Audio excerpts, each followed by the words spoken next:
Hello friends, स्वागत है आपका हमारे चैनल झारखंड स्टडी 99 पर।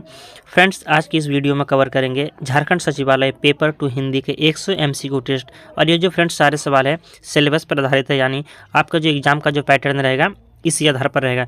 तो आप फ्रेंड्स वीडियो के अंत तक बने रहिएगा। अगर आपको वीडियो पसंद आएगा तो एक लाइक जरूर कीजिएगा और चैनल में तो सब्सक्राइब कीजिएगा। चलिए शुरू करते हैं आज की इस क्लास को बिना किए हुए देरी।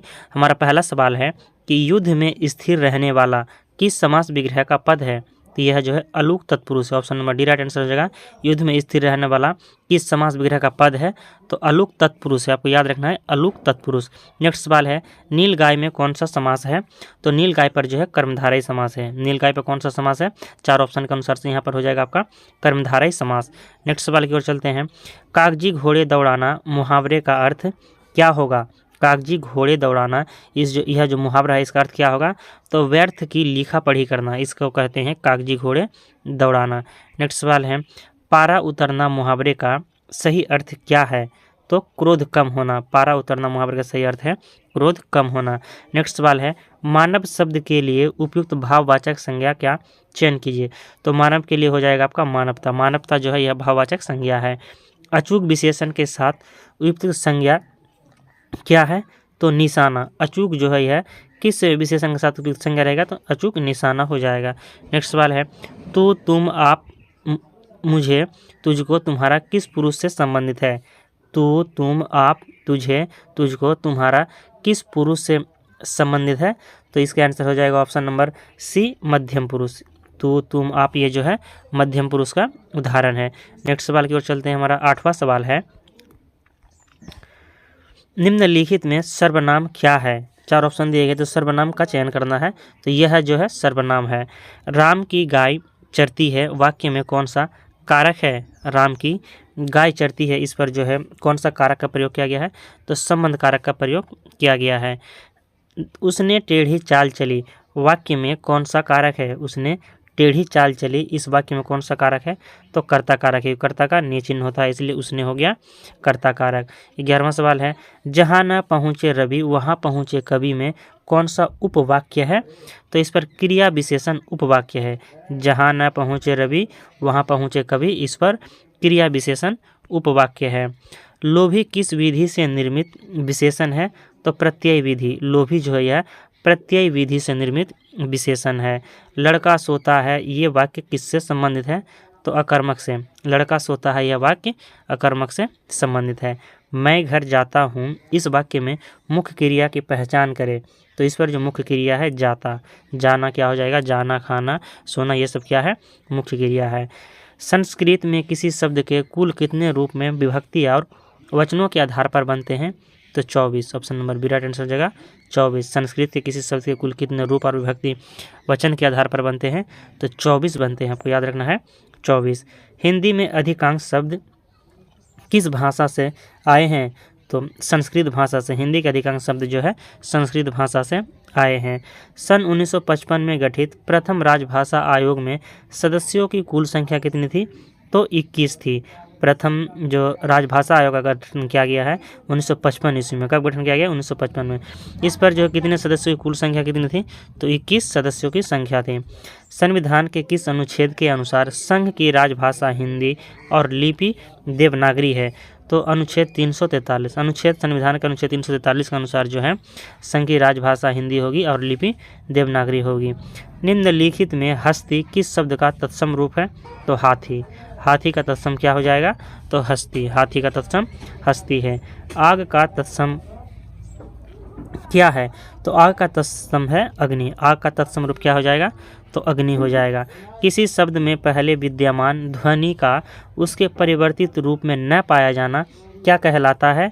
तो लोप कहलाता है। किसी भी शब्द के पहले जो विद्यमान ध्वनि है उसका अगर रूप में परिवर्तित हो जाता है तो वह क्या कहलाता है? लोप कहलाता है। बिनु गुरु होई ज्ञान में भाषा परिवर्तन का कौन सा कारक है? तो लयात्मकता है। बिनु गुरु होई ज्ञान, इस पर जो बिना गुरु के ज्ञान होगा, इस ये जो भाषा है इसमें किस कौन सा कारक का प्रयोग किया गया है? तो लयात्मकता का प्रयोग किया गया है। शिल्पगत आधार पर दोहे से उल्टा छंद क्या है? तो दोहा का उल्टा छंद सोरठा होता है। शिल्पगत आधार पर दोहे का उल्टा छंद क्या हो जाएगा? सोरठा। दोहा का उल्टा सोरठा होता है। नेक्स्ट सवाल है हमारा 24वां सवाल। सोहत ओदे पीत पट श्याम सलोने गत मनहु नीलमणि शैल पर आतप मर्थे प्रभात। इसमें कौन सा अलंकार का प्रयोग किया गया है? तो उत्प्रेक्षा अलंकार का प्रयोग किया गया है।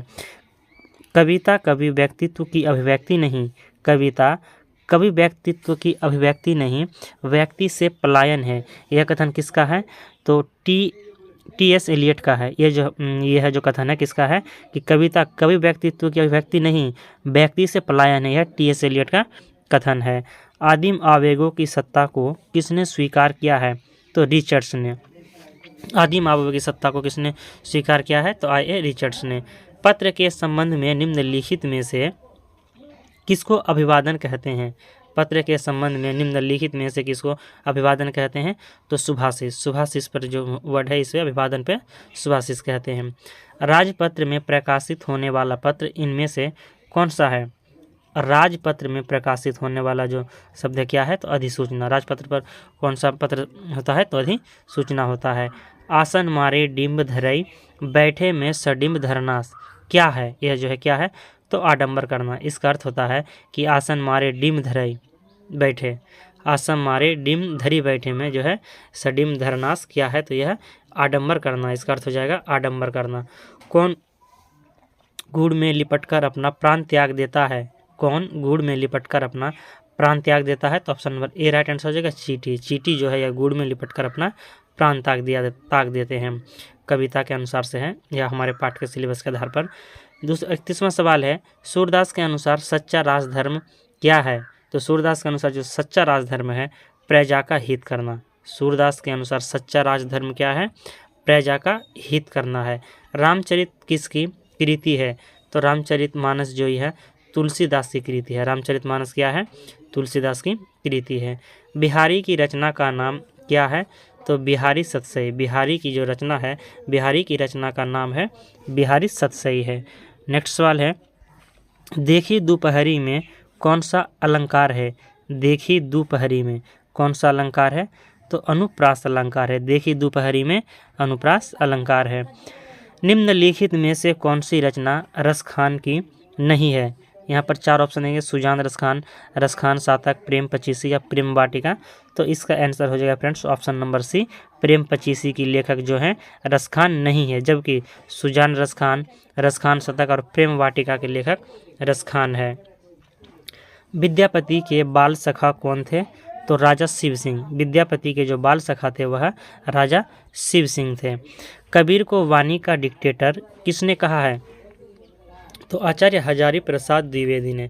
आचार्य हजारी प्रसाद द्विवेदी जो है वाणी का डिक्टेटर कहा है कबीरदास को। कबीरदास को वाणी का डिक्टेटर किसने कहा है? तो हजारी प्रसाद द्विवेदी ने कहा है वाणी का डिक्टेटर। नेक्स्ट सवाल की ओर चलते हैं। हमारा नेक्स्ट सवाल है, वल्लभाचार्य ने सूरदास को किस मत की शिक्षा दी थी? वल्लभाचार्य जो है सूरदास को किस मत की शिक्षा दी थी? तो पुष्टि मार्ग की शिक्षा दी थी। वल्लभाचार्य पुष्टि मार्ग को किसने शिक्षा दी है? तो वल्लभाचार्य ने। किसे? तो सूरदास को।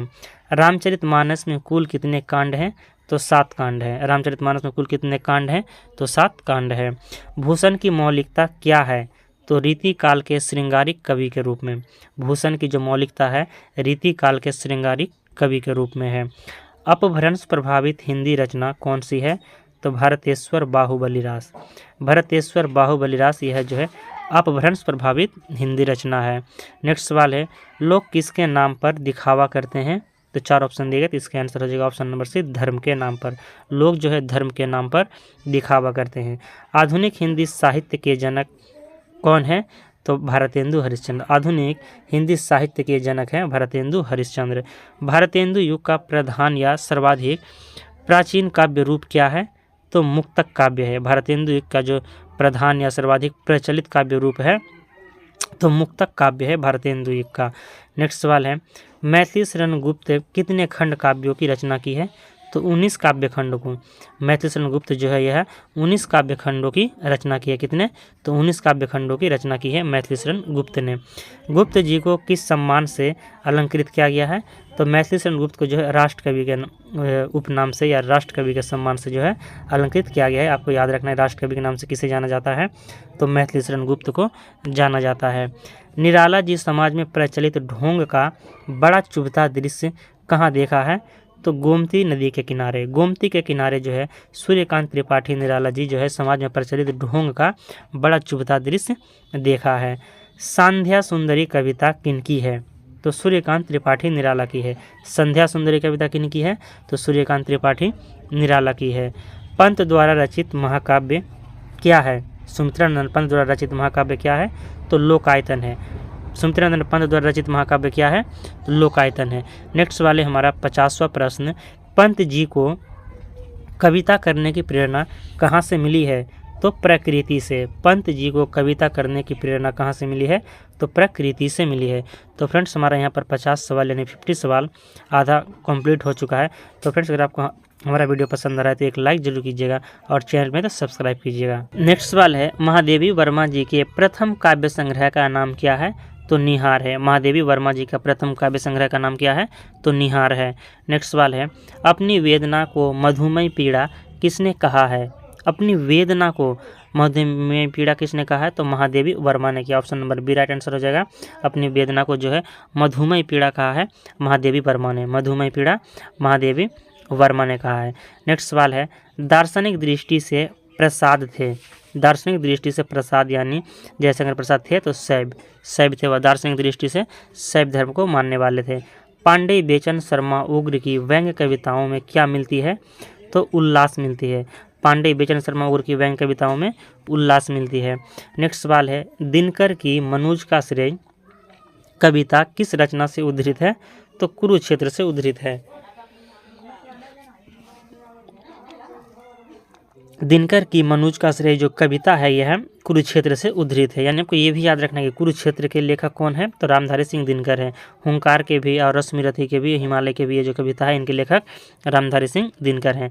लेकिन ये जो मनुज का श्रेय कविता है यह किससे मतलब लिया गया है? तो कुरुक्षेत्र से लिया गया है। परशुराम की प्रतीक्षा काव्य की रचना कब हुई है? तो 1963 ईस्वी में हुई है। परशुराम की प्रतीक्षा काव्य की रचना 1963 ईस्वी में हुई है। अज्ञेय किस वाद के प्रणेता थे? अज्ञेय जो है यह किस वाद के प्रणेता थे? तो प्रयोगवाद के। अज्ञेय प्रयोगवाद के प्रणेता थे। आपको याद रखना है अज्ञेय प्रयोगवाद। अज्ञेय जी कब आकाशवाणी में कार्यरत रहे हैं? तो 1940 से 42 ईस्वी में। अज्ञेय जी जो है आकाशवाणी में कब काम किए हैं? तो 1940 से 42 में। नागार्जुन का वास्तविक नाम क्या है? तो वैद्यनाथ मिश्र है। नागार्जुन का वास्तविक नाम वैद्यनाथ मिश्र है।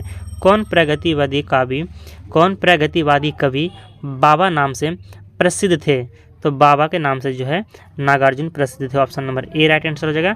जो प्रगतिवादी कवि है नागार्जुन वह जो है बाबा के नाम से प्रसिद्ध थे। बाबा नागार्जुन। सर्वेश्वर दयाल सक्सेना का जीवन काल क्या था? सर्वेश्वर दयाल सक्सेना का जो है जीवन काल क्या था? तो सन 1927 से लेकर 1983 ईस्वी तक सर्वेश्वर दयाल सक्सेना का जीवन काल। यानी सर्वेश्वर दयाल सक्सेना का जन्म कब हुआ है? तो 1927 में, और उनका जो निधन हुआ है तो 1983 ईस्वी में हो गया है। सर्वेश्वर दयाल सक्सेना का पहला कविता संग्रह कौन सी है? तो काठ की घंटियां है। सर्वेश्वर दयाल सक्सेना की पहला कविता संग्रह काठ की घंटियां है। नेक्स्ट सवाल है, धूमिल की काव्य शिल्प में एक जबरदस्त क्या है? धूमिल की जो काव्य है, काव्य शिल्प कला है, तो काव्य शिल्प में एक जो है जबरदस्त क्या दिखाई देता है? तो इसका आंसर हो जाएगा ऑप्शन नंबर ए गर्माहट। ऑप्शन क्या हो जाएगा? गर्माहट। धूमिल की शैक्षणिक योग्यता क्या थी? तो हाई स्कूल। कभी धूमिल जो है हाई स्कूल तक ही पढ़ाई किए थे। होरी की गाय को जहर किसने दिया था? तो होरी की गाय को जहर जो है उनका भाई हीरा दे देते हैं। 65 का option number D right answer हो जाएगा। होरी का भाई जिनका नाम हीरा है वह जो है होरी के गाय को जहर दे देते हैं। नेक्स्ट सवाल है, भयंकर बीमारी के कारण कौन कुओं में दवा डालना चाहता है? तो रामदास जो है भयंकर बीमारी के कारण कुओं में दवा डालना चाहता है। शिवपालगंज में रंगनाथ के कौन रहते थे? तो उनके जो है मामा रहते थे। Option number B right answer हो जाएगा। जो वैद्य जी थे वह उनके मामा थे। तो 67 का हो जाएगा ऑप्शन नंबर बी मामा। रंगनाथ के मामा का नाम वैद्य जी थे और वह जो शिवपालगंज में गए थे अपने मामा के यहाँ तो उनके मामा रहते थे। मुंशी प्रेमचंद ने किस पत्रिका की स्थापना की थी? तो हंस पत्रिका की। मुंशी प्रेमचंद किस पत्रिका की स्थापना की है? तो हंस पत्रिका का स्थापना की है। मेरीगंज गांव के मुख्य फसल पैदावार इनमें से कौन सी नहीं है? तो मेरीगंज गांव पे जो फसल होता था तो धान हो रहा था, पाट भी हो रहा था। ऑप्शन नंबर सी पर क्या है देख लेते हैं। सी पर दिया हुआ है खेसारी और डी पर दिया हुआ है जौ, तो खेसारी भी हो रहा था फ्रेंड, जबकि जौ जो है नहीं हो रहा था। आपको ये याद रखना है, जौ नहीं हो रहा था। नेक्स्ट सवाल है, राग दरबारी उपन्यास में बच्चों का अड्डा कहाँ बनता चला गया? तो कॉलेज, छंगामल जो इंटर कॉलेज है वह अड्डा बनता चला गया है, बच्चों का अड्डा बनता चला गया है। डॉक्टरों के द्वारा रोग से लड़ने वाले उपाय, टीका लगाना इत्यादि लोग किस डर से मना कर देते हैं? तो शीतलता हो जाएगा, यानी शीतला देवी की जो मंदिर थे, यानी शीतला देवी से संबंधित है यह, इसके डर से जो है मना कर देते हैं टीका लेने से। शीतलता आंसर हो जाएगा, शीतलता। यौवन तेरी चंचल छाया शीर्षक में गीत ध्रुव स्वामी नाटक के किस अंक में है? तो यह नाटक के द्वितीय अंक में है। यौवन तेरी चंचल छाया जो शीर्षक गीत है नाटक के द्वितीय अंक में है, ध्रुव स्वामी नाटक के द्वितीय अंक में। पुरुष एक स्त्री से किसके घर जाने की बात कहता है? तो Singhania, option number D right answer होगा कि पुरुष एक जो है स्त्री से किसके घर जाने की बात कहता है? तो सिंघानिया के घर जाने की बात कहता है। भारत दूरदर्शन नाटक के आधार पर भारत दुर्दैव किस फौजदार को भेजने को कहता है? तो सत्यानाश को भेजने को कहता है। Option number A right answer हो जाएगा, सत्यानाश को भेजने को कहता है। खीगल कौन था? ऑप्शन नंबर यहाँ पर दिया है कि खीगल कौन था, तो इसका जो आंसर है फ्रेंड्स हो जाएगा ऑप्शन नंबर सी, सकराज का दूत। खीगल जो है यह सकराज का दूत था। स्त्री की छोटी लड़की की आयु कितनी है? तो स्त्री की छोटी लड़की की आयु है 12 से 13 वर्ष है। स्त्री की छोटी लड़की की आयु 12 से 13 वर्ष है। शराबी किस नदी के तट पर गया था? तो गोमती नदी के तट पर। Option number C right answer हो जाएगा, गोमती नदी के तट पर। ठाकुर का कुआं पाठ के आधार पर दबे पांव ठाकुर के कुएं पर कौन चढ़ी? तो गंगी चढ़ी है, जो कि ठाकुर कुएं के पास पानी लेने के लिए जाती है गंगी, तो दबे पांव जो है कुएं पर चढ़ती है गंगी। नीलम देश की राजकन्या किस विधा की रचना है? तो एक कहानी है। नीलम देश की राजकन्या क्या है? तो एक कहानी है। नेक्स्ट सवाल है, परिंदे शीर्षक कहानी में किस पात्र को केंद्रीयता मिली है? परिंदे शीर्षक कहानी में किस पात्र को केंद्रीयता मिली है? तो लतिका को केंद्रीयता मिली। Option number D right answer हो जाएगा, लतिका। लतिका को जो है केंद्र में रखकर यह कहानी की रचना करा गया है। अतुल भवानी ने सूट कहाँ सिलवाया था? तो खान मार्केट से सूट बनवाया था। अतुल भवानी जो है सूट कहाँ पर सिलवाया था? खान मार्केट से। गजाधर बाबू किस रेलवे स्टेशन पर कार्यरत थे? तो रानीपुर रेलवे स्टेशन पर। 82 का option number B right answer हो जाएगा, रानीपुर रेलवे स्टेशन पर गजाधर बाबू कार्यरत थे। यशपाल ने लखनवी अंदाज में किस वर्ग पर व्यंग्य और कटाक्ष किया है? तो सामंती वर्ग पर। Option number A right answer हो जाएगा, सामंती वर्ग पर। दो आदमियों का खाना है भी या दोनों ही भूखे रहना पड़ेगा, यह कथन किसका है? तो रंजीत का है। Option number B right answer हो जाएगा कि दो आदमियों को खाना है भी या दोनों को भूखे ही रहना पड़ेगा, यह जो है रंजीत कहते हैं मिसपाल से। नेक्स्ट सवाल की ओर चलते हैं। नेक्स्ट सवाल है, चल आज से तुझे शान देना सिखाऊंगा, यह कथन किसका है? तो यह कथन जो है शराबी का है। यह शराबी का कथन है। मधुबा से कह रहे हैं शराबी कि चल अब तुझे शान देना सिखाऊंगा। नेक्स्ट सवाल है, ठाकुर का कुआं पाठ में कुप्पी की धुंधली रोशनी किस पर आ रही थी? तो कुआं पर। Option number D right answer हो जाएगा, कुआं पर आ रही थी। सेठ दीवान चंद्र किस प्रकार के व्यक्ति थे? तो शरीफ एवं दुनियादार। Option number A right answer हो जाएगा, सेठ दीवानचंद शरीफ एवं दुनियादारी व्यक्ति थे। गजाधर बाबू किस क्षेत्र में नौकरी करते थे? तो रेलवे में। Option number C right answer हो जाएगा, गजाधर बाबू रानीपुर रेलवे स्टेशन पर जो है नौकरी करते थे। किस पार्क के आसपास मेला या जलसा लगा रहता था? तो अमीनुद्दौला पार्क में। अमीनुद्दौला पार्क में जो है जलसा या मेला लगा रहता था। बस रायसन के डाक खाने के पास पहुंचकर मिसपाल किससे बात कर रही थी? तो पोस्ट मास्टर से। Option number B right answer हो जाएगा, बस जो है रायसन के डाक खाने के पास पहुंचकर जब पहुंच जाते हैं तो मिसपाल जो है पोस्ट मास्टर से बात करते हैं। नेक्स्ट सवाल है, सेठ दीवानचंद कहाँ के मशहूर एवं लोकप्रिय बिजनेसमैन थे? इसका आंसर हो जाएगा ऑप्शन नंबर सी, करोल बाग। करोल बाग के जो है एक मशहूर एवं लोकप्रिय बिजनेसमैन थे।